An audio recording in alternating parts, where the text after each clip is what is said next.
Welcome to your Research Business Daily Report, sponsored today and this week by USAMP. There's an information-intensive overview of corporate big data best practices published in a story entitled, "Do You Need a Data Dictator?" The story is in an MIT Sloan Management Review profile of Jeanne Ross, director of the MIT Sloan Center for Information Systems Research.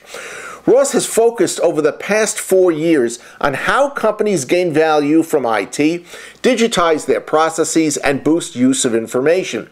She related that a company can't find value in its data until it first agrees what data are, quote, going to make you great, end of quote. And that, she says, means someone has to dictate definitions and standards that establish which data are useful for most analytics.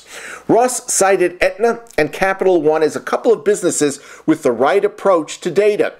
Aetna, she says, had lost $270 million back in 2001 when then-President Ron Williams called in all his senior executives and asked them to explain those losses in the context that every line of business in the company had reported having made a profit.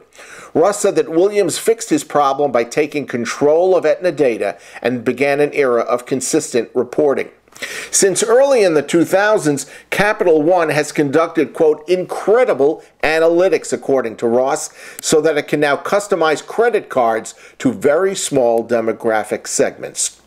Ross also credited former Frito-Lay CIO Charlie Feld and former Southwest Airlines CIO Tom Nealon for teaching her that not data are equal. Next, Information Week's Kevin Fogarty reported why big data hasn't been adopted by more companies. The tools, he said, needed to analyze and manage big data projects are rare, complicated, and, in his mind, overly specialized.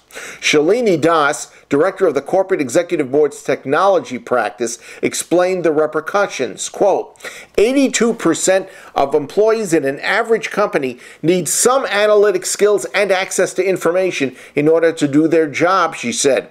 Restricting access to big data or new analytics to a set of specialists creates a bottleneck where most knowledge workers have to put in a request and then wait.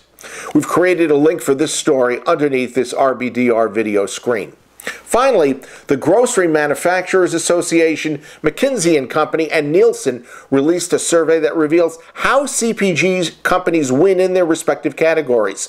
They are 3 times more likely to invest in growth and the Hispanic market. They're 50% more likely to use pricing optimization tools. They're 5 times more likely to make retailer collaboration a strategic priority. And finally, they invest twice as much time in talent development.